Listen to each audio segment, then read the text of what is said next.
Lapurdi eta Nafarroa artean Sara toki turistikoa 800.000 bisitarirekin urtero Larrunan eta Barandiaranek ikertu zituen lezeetan. Sara kulturgune aberatsa da. 3.000 biztanle pasa dituen herrian ere kezka nagusiak, lana eta etxe bizitza.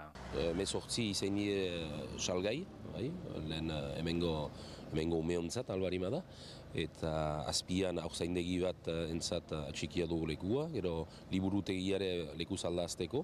Gure pariua edo nahi dugu horreka onbat atxeman, laborantza luja eta etxe luja, hortan horreka.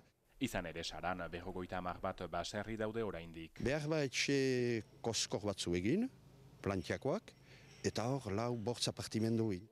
Labord independentea da, gerendien ezker abertzalekoa, biek ongi elgar ezagutzen dute. Malura handi bat lista bat delaik, baitezpa behar da demokrazi maila merdie bat bainoio biak gutieneti berdie. Demokrazi parte hartzaile bat, hortan da gure helburua.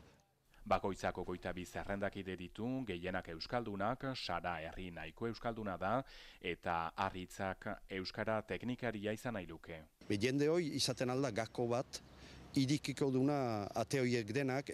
Hemen ere kanpainak aintzina segitzen du eta azken orduak dira, herrietako hauteskundean lehen itzulia, helduden igandean ospatuko baita.